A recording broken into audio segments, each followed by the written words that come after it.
Como saben, lamentablemente el profe Morales nos dijo adiós.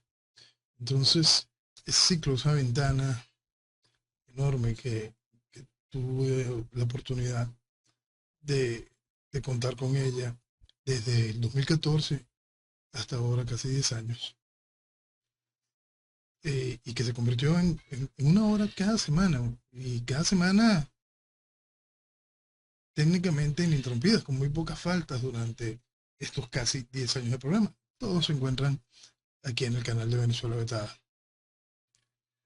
Y todavía no sabemos cuál va a ser la situación, si vamos a poder continuar con esa ventana en esa emisora en Miami, si Jenny de Bernardo va a poder continuar con un programa en ese formato y si podrá brindarnos esa ventana. El asunto es que yo no quiero detener ese continuar llamando al despertar. Quiero darle otra dimensión a Venezuela Vetada y al continuar con esto. Y hasta que tengamos algún tipo de definición con respecto a si podremos o no contar con Jenny para darle continuidad al formato de una hora todos los domingos, sí quiero hacer una especie de editorial, porque también la realidad de lo que está sucediendo en Venezuela obliga a decir una serie de verdades y a expresar una serie de opiniones y razonamientos que pueden ser un tanto incómodos, pero entran dentro de la lógica de los acontecimientos que estamos viviendo. Aparte, quiero recordarles que el, la, la puerta que abrimos para colaborar con Venezuela Vetada, para realizar un aporte a Venezuela Vetada. Les recuerdo, estoy en Caracas y pueden comunicarse conmigo por cualquiera de las vías que están aquí mencionadas. Espero contar con ustedes. Y ahora vamos a entrar en materia. Bueno, considero que lo primero a recalcar es que estamos en tiranía. Y es fundamental entender eso para poder darle de verdad una óptica más clara a la realidad de lo que estamos viviendo. Si usted está en tiranía y esto es un gobierno que controla todos los poderes públicos, que controla toda la estructura comicial, que controla la Fuerza Armada, que controla la policía y que tiene todo un aparato adicional de infiltración, modelo la Stasi, funcionando en todo el país desde hace muchísimo, muchísimo tiempo, es bueno dejar claro eso como constante para poder entender es viable la vía electoral. Desde 1999 en el país quedó cerrado el Estado de Derecho y hemos explicado varias veces cómo después del 2004 quedó demostrado científica y académicamente la inviabilidad del sistema electoral venezolano como vía para poder conseguir algún tipo de salida. Es decir, en resumidas cuentas, en Venezuela no existe ningún tipo de salida jurídica, legislativa o electoral. Es más, no existe salida alguna en el marco de la democracia para poder ponerle fin a una tiranía. Eso es nuevo en Venezuela, no es la situación normal y regular en cualquier tiranía. Por eso es que es muy importante diferenciar lo que es una dictadura y lo que es una tiranía. Volviendo a la actualidad, porque esta actualidad simplemente es parte de ese eco de un cuarto de siglo de la instauración de la tiranía socialista en Venezuela dentro de un marco, un proceso socialista que comenzó en el 58 y antes, si queremos colocar lo que sucedió en el trienio ADECO, que tanta desgracia sembró en el país. Pues. Entonces, hoy llegamos a esta etapa donde nos encontramos en este asunto electoral y en este corral, este extraño corral que estamos viviendo. Este extraño corral tiene su nacimiento, tiene esta etapa, porque esto es simplemente una etapa más dentro de lo mismo, ¿no? Tiene una etapa dentro del deseo de María Corina Machado de convertirse en la líder de la oposición. Y es importante entender siempre eso, la líder y otra cosa, el candidato. Hace unos años María Corina insistía en generar una elección dentro de la oposición para conseguir un líder para la oposición. Por supuesto, eso es infinitamente estúpido, pero bueno, mucha gente perdió tiempo en la discusión de eso y ese tiempo fue pasando y se llega por fin a las primarias. Las primarias tenían como objetivo conseguir un candidato opositor. Pero por supuesto María Corina era quien iba por lo suyo de conseguir ser la líder de la oposición. Tan conscientes de eso estaban que era una pelea absolutamente vacía en todo sentido, porque si nos ponemos a la fotografía inicial del asunto de las primarias, con Capriles, con Superlano, con María Corina y con el ADECO, el único que no estaba inhabilitado era el ADECO. El resto estaban todos inhabilitados. Y aquí siguen jugando a la democracia y la tiranía, es decir, siguen jugando con las reglas que ponen la tiranía dentro del marco de la democracia para entenderse con ella. Bueno, entonces, María Corina iba en la construcción de su objetivo, ser la líder de la oposición, no el candidato. Entonces, llegamos al hecho de que por fin se admite de que si vamos a jugar con las leyes que impone el gobierno, se acepta la ilegal inhabilitación. Por supuesto que la inhabilitación es ilegal, como todas las inhabilitaciones que han sido acatadas por todos y cada uno de los distintos candidatos y todos los que han sufrido las inhabilitaciones. Todas son ilegales, inconstitucionales y todo lo que quede de que está dentro de ese marco, pues. Se acepta y, como explicábamos siempre, después de que se toma este espacio, de que iba a haber una sustitución de candidatura. En el momento en que salió la doctora Corina Llores como sustituta, explicamos que lo de la sustituta era temporal, pero lo de la burla es una constante. Entonces, por supuesto, el chiste continuó, vinieron las discusiones internas, nosotros habíamos apostado que el candidato tendría que ser por lógica Manuel Rosales, todo pintaba para que Manuel Rosales fuese el candidato y eso es lo que iba sucediendo. Pero la líder impuso su voz. La líder impuso su voz y en ese mismo fin de semana donde se toma la decisión de que el candidato puesto como tapa, el candidato que simplemente estaba puesto su nombre para reservar el espacio de la tarjeta de la Unidad Democrática, de la plataforma de la Unidad Democrática, la tarjeta de la MUT, la tarjeta de la manito, pudiese inscribirse en el CNE, de repente dejarlo como candidato fijo. Eso es por la decisión de la líder. La decisión de la líder fue de esa manera clara y no dio el espacio para que el libreto original continuara. El libreto original, por supuesto, era que Manuel Rosales fuese el candidato, como habíamos explicado ya hace muchísimo tiempo. Ese mismo fin de semana, antes de que se tomara la decisión, habíamos conversado un término especial, lo mejor para María Corina y lo mejor para el país. Lo mejor para María Corina era evidentemente que ella aceptara que Manuel Rosales se quedara con la candidatura y poder decir después la pataleta, no, no hubo cambio porque Manuel Rosales era un vendido, porque la MUD me traicionó y el gobierno es muy malo y hizo fraude. Pero no, ella no tomó el mejor camino para ella. También explicábamos que lo mejor para el país era que el país entero terminaran de entender que todo es simplemente aquello, es lo mismo, que ese aparato completo, MUD, plataforma unitaria, María Corina, el gobierno, es lo que hay que dejar atrás si el país quiere conseguir de verdad futuro. Todo eso hay que dejarlo atrás, hay que dejar atrás a todo lo que nos trajo aquí y a todo lo que nos mantiene aquí.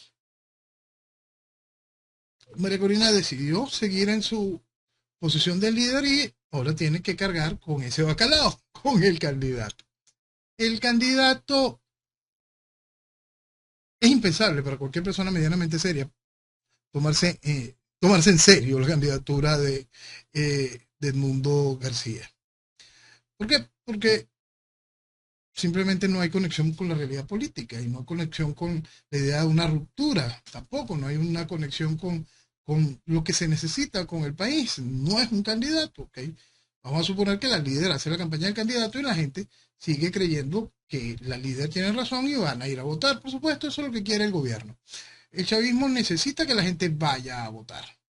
Eso es importante que se entienda, porque si no, no hay juego democrático, que eso es lo que más necesita el chavismo. Para incentivar ese juego democrático no solo ha sido la voluntad de la líder impulsando a la gente, sino que esa misma voluntad y hasta el hecho de este candidato en específico le ha dado a la gente, a los operadores políticos, la idea de venderle a la gente que el chamorrazo es un concepto posible. Sí, también nos hemos dedicado a examinar por qué el chamorrazo, en mi opinión, es absolutamente inviable porque básicamente es innecesario para el chavismo. La realidad de lo que sometió en aquel tiempo al sandinismo a Daniel Ortega para aceptar la jugada del Chamorrazo, nosotros no tenemos absolutamente nada de eso. Es decir, para que existiera algo como Chamorrazo es porque habían intereses por parte de quien ejercía el poder de que eso sucediese. Hoy por parte del chavismo simplemente no los hay. No hay amenaza interna, formal, no hay ruptura, entonces no va a perder militarmente absolutamente nada. Está siendo nuevamente reconocido internacionalmente, tal como habíamos explicado, que era lo que venía a ser el interinato, la reinstitucionalización de la tiranía y la aceptación internacional de la particular forma de gobernar de la tiranía, algo que por supuesto el interinato cumplió su labor y toda esta etapa también se ha facilitado este hecho. También explicábamos que en el momento en que se fuesen levantando las sanciones, ese chorrito de petróleo que se fuese abriendo no se iba a cerrar. Nos encontramos con noticias de que ahora quienes manejan las sanciones en Washington están estudiando 50 solicitudes y ya han aprobado varias para trabajar con la industria petrolera nacional. Es decir, todo lo que se fue explicando va entrando donde es. ¿Por qué? Porque el chavismo está cómodo en su posición. Está cómodo en su posición porque para más, hasta en el efecto electoral, este país que apenas en el 2018 dijo no se puede ir a votar porque es inviable el sistema electoral que es inviable desde el principio, ¿eh? Pero en el 2018 volvieron a decir lo mismo que dijeron en el 2005, no se puede participar en el sistema electoral porque es inviable, ahora llama a votar y llama a votar sin haber corregido nada de lo que hacía el sistema electoral inviable. Se perdieron años en la discusión de la líder y la candidatura, pero en ningún momento en asegurarse de limpiar en un mínimo el problema del CNE. Como repetimos continuamente, no es posible limpiar el problema de lo que significa el CNE. No es posible limpiar el sistema electoral venezolano. Para que se pueda hablar en un mañana de elecciones limpias en Venezuela, tenemos que empezar por reidentificar a cada venezolano. Venezolano con partida de nacimiento, se le otorga una nueva cédula y pasa a ser inscrito en el sistema electoral si tiene la edad. Mientras tanto, no hay nada cercano a elecciones limpias en Venezuela. No es que les quiten los directores de CNE, no es que usted vaya a votar con un papelito. Nada.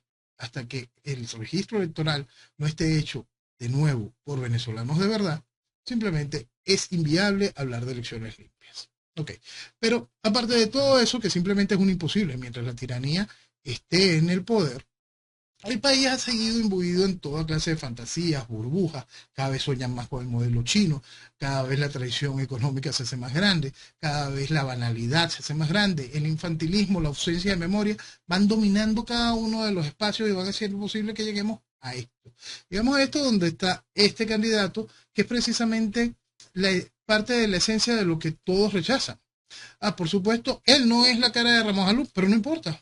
Traemos el que María Corina se siente con Ramos Alú, porque es simplemente lo mismo. Pues estamos hablando de un hombre que viene estando de la directiva de la MUD desde el inicio, que participó en la coordinadora democrática. Es decir, que ha sido parte, al igual que María Corina, al igual que Ramos Alú, al igual que Julio Borges, Capriles, Leopoldo López, todos, culpables de todos los mecanismos que han hecho posible que el chavismo se haya vestido democráticamente una y otra vez. 25 años. En un cuarto de siglo, 31 elecciones. Entonces, por supuesto, eso se ha hecho de mano con esa estructura. Esa estructura donde están todos. Y siguen estando juntos, porque nunca hubo ningún tipo de división. Cada uno de estos avances va mostrando esa realidad. Si queremos separarlo y vamos a hacer este pequeño apéndice sobre el hecho electoral y las decisiones electorales, nos encontramos puramente electoral, como si en este país hubiese posibilidades de algún tipo de vía electoral. Habría que preguntarse qué gana la líder al tener que juntarse con todo lo que ella misma supuestamente rechazaba para haber conseguido el favor del resto de la sociedad que había ido abandonando esa estructura política. ¿Qué gana la líder? El apoyo ¿de qué? De Leopoldo López.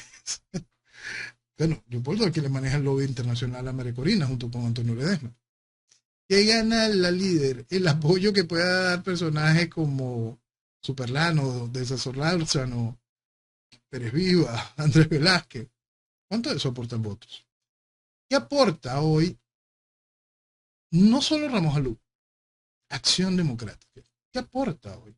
Si los mismos adecos en su momento votaron por Chávez. En su momento los adecos dijeron, no, no vamos a votar por Salarromer, y fueron y votaron por Chávez.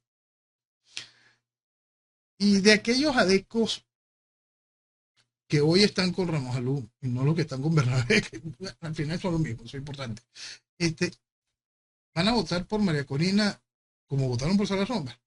O van a votar. Bueno, entonces, y aparte de eso, ¿qué se gana también cuando esta juventud que creció a la sombra de padres y abuelos que fueron adecos y se están dando cuenta por fin del daño terrible que han hecho Acción Democrática en toda la historia, de cómo Acción Democrática fue pieza fundamental para parar el camino que llevaba a la dictadura del general Marcos Pérez Jiménez?